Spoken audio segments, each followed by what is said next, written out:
Good morning, this is Group 2 and I will present to you our project which is titled CPU Control Unit with Instructions, Addition, Subtraction, and Implementation using HDL. Before we start on the design process, I will give first a brief discussion on what is a control unit and how does it works. First, a control unit is a part of a computer processor. Its main function is it directs the entire computer system to carry out stored program instructions. Now, how does a control unit work? First, it fetches instructions one by one from the primary memory and gather required data and operands to perform those instructions. To be able to perform arithmetic operations, a control unit also sends instructions to ALU to perform addition, subtraction, multiplication, or division. A control unit also receives and sends results of operation of ALU to primary memory. And last, it also sends results from ALU stored in primary memory to output. In this project, we focus on designing a basic control unit which will perform the instructions add, subtract, and incrementation. These instructions will produce signals or directs the operation of other units by providing the timing and control signals. In designing, we use Verilog and Multisim so we can determine how the unit behaves when an instruction is passed in the unit and what are its output signals. So in this project, our objectives are this project applies the principles of HDL programming and some principles in advanced logic circuits and switching theory. To identify the functions of the control unit, to know the state and behavior of the circuit when an instruction input enters the control unit, and to know the functions of some control signals mentioned in the study. The next part will be discussed by the other group members.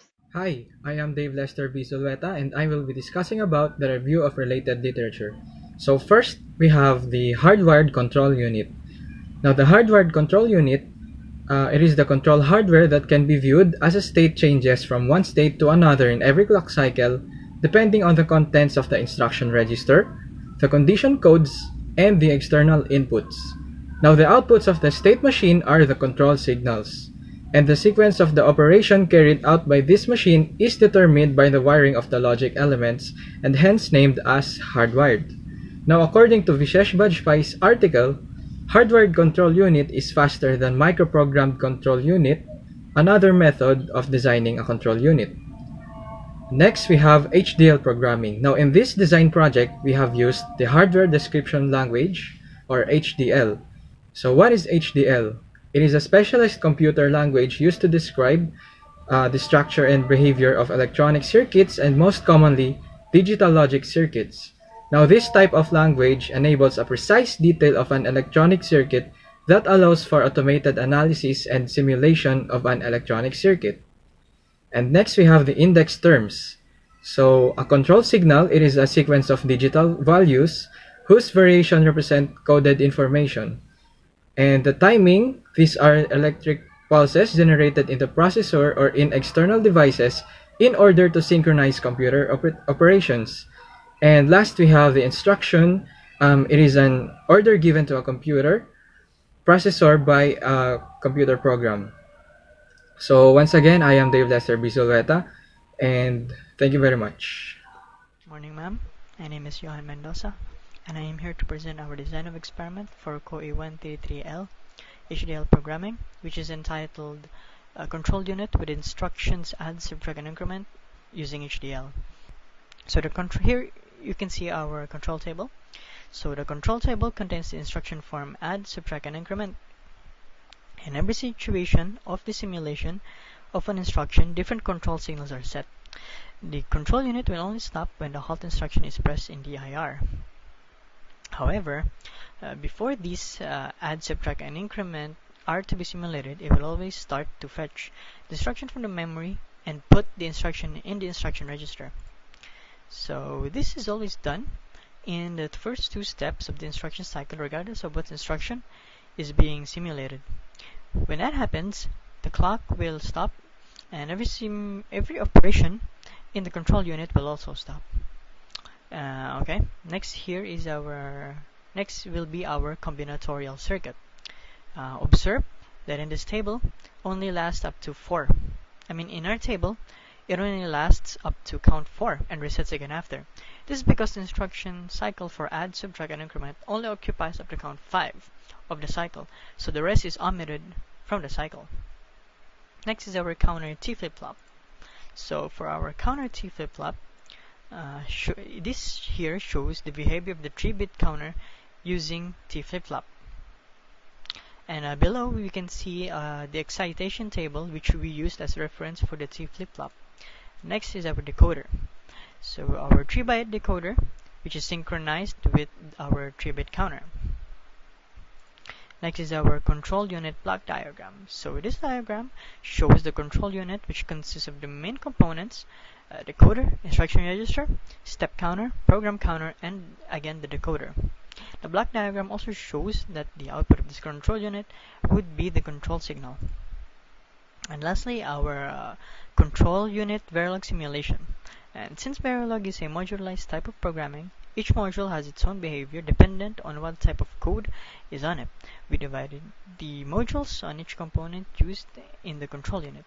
It was namely the instruction register, the input, and the program counter. Next, I will discuss the elevator algorithm flowchart and data flow.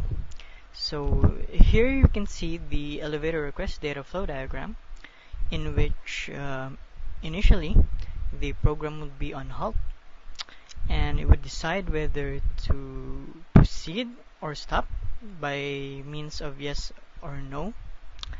If the program decides to not halt, then it would proceed to check whether MAR is less than or equal to PC.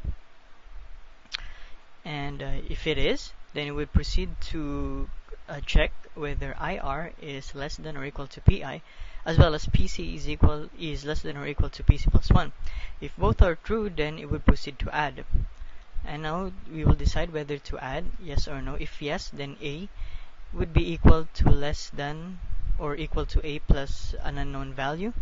And after solving that, the program would proceed again to checking whether MAR is less than or equal to PC. If the system decides to not add, then we would proceed to ask whether to do the operation of submission, yes or no. If yes, then the same with addition, A is less than or equal to A minus an unknown value. And if not, it will proceed to increment. For increment, whether yes or no, if it's yes, then an unknown value the system would check whether an unknown value is less than or equal to an unknown value added to 1. If not, then it will again proceed to halt.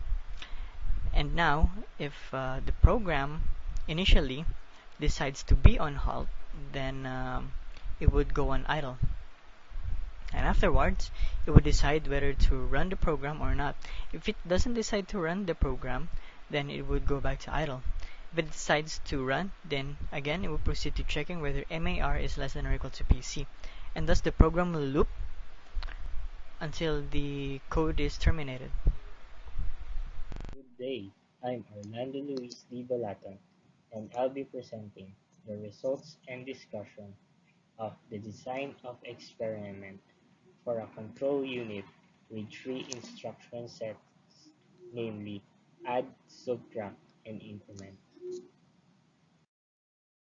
The first micro instruction is to move the content of the program counter to the memory address register. The next micro instruction is to move the content of the memory buffer register to the instruction register. With that, the program counter is enabled to increment it by 1. These two micro instructions are called the instruction fetch and are always done after an execution of a previous instruction. this example, the instructions add from memory address 12 and add from register A are used. Instruction fetch occurs at the first two micro-instructions of an instruction. For example, at time 15, the memory input and program counter output signals are enabled. For the next step, at time 25, the RAM output, instruction register input, and program counter enable signals are high. The same scenario can be seen from the other example using add A instruction. Instantaneously after the second micro instruction, the instruction stored at the instruction register is decoded. Decoding does not need to be triggered by a clock input since it only redirects the next state based on the current content of the instruction register. It acts as a decision point for the control unit. The instructions add from an immediate address and subtract from an immediate address both initially retrieve the content of the memory based on the address indicated in the instruction register. The retrieval from memory requires the movement of the content of the instruction register, the operand, to the memory address register. The next micro instruction moves the content of the memory buffer register to register B and performs the necessary operation. In this operation, the subtract instruction enables two additional signals, carry in and invert addend, to perform a 2's complement subtraction. The last micro instruction is the storage of the sum or difference to register A by enabling the sum output and A input signals. In these examples, we use the instruction add from memory address 12 and subtract from memory address 10. For the first micro instruction, at time 35, the memory input and instruction register output signals are enabled. Thereafter, the RAM output and the B input, the addend, is enabled. At the last micro instruction, time 55, the A input and the sum output are enabled. The same scenario can be seen for the subtract instruction, but for the last micro instruction, two additional signals called invert enable and carry in enabled are high. The instructions add from register A and subtract from register A first store the content of register A to register B, the addend, by enabling A output and B input signals. Of course, for the subtract instruction, the signals carry in and invert addend are also enabled. Thereafter, the sum or difference is stored in register A, enabling the sum output and A input signals. The instructions add from register B and subtract from register B does the same but skips the transfer of the content of register A to register B. It goes directly to the operation and storage to register A.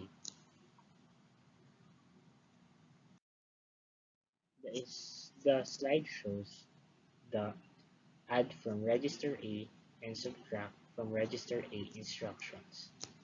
For the first micro instruction, the A output and B input is enabled, but for subtract, the invert enable and carry in enable is high. For the second micro instruction, at time 95 and 295, the A input and some output are enabled.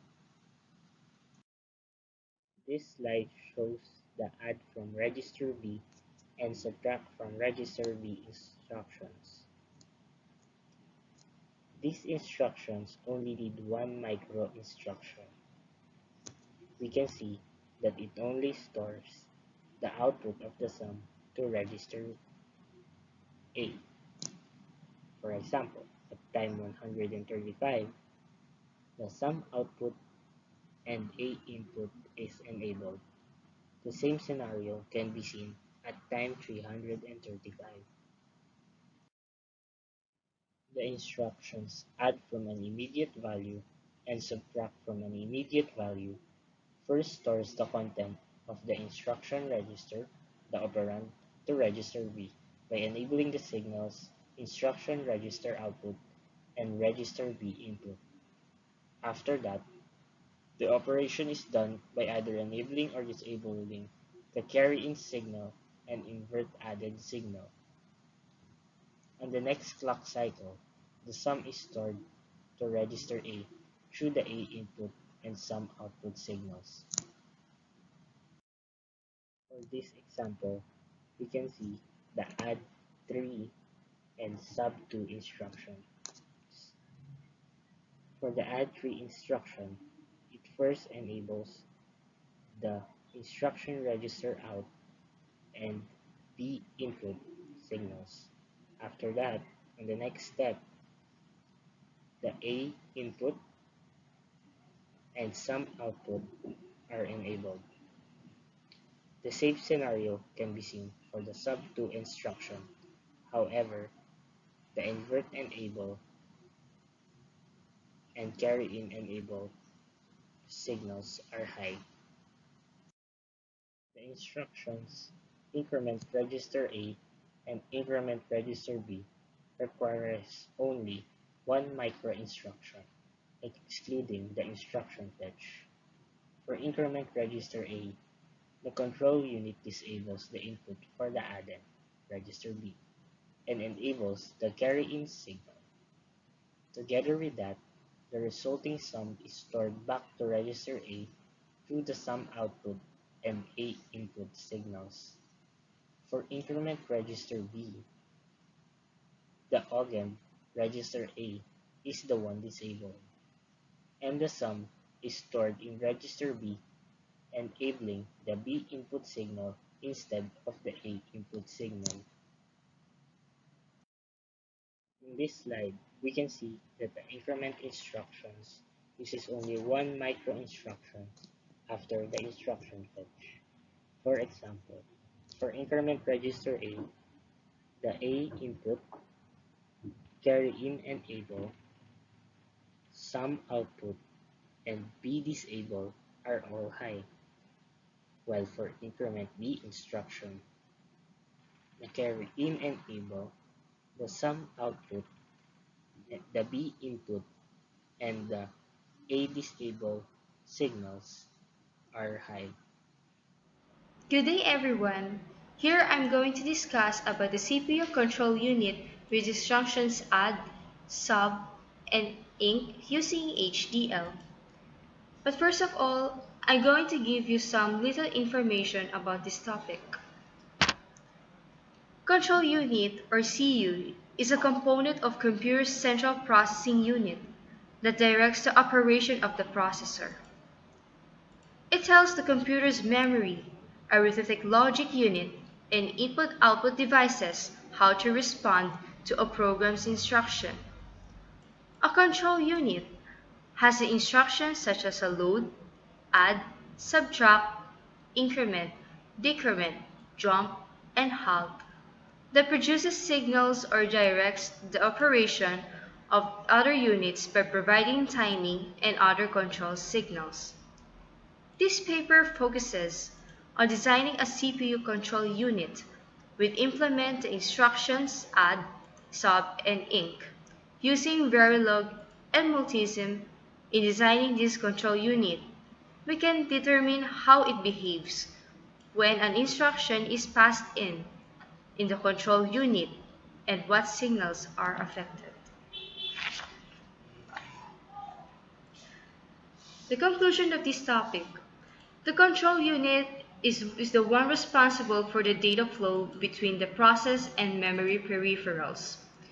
It should generate relevant timing and control signals for every instruction cycle. The control unit does simultaneously actions to perform instructions. These instructions are fetched, decoded, and executed respectively.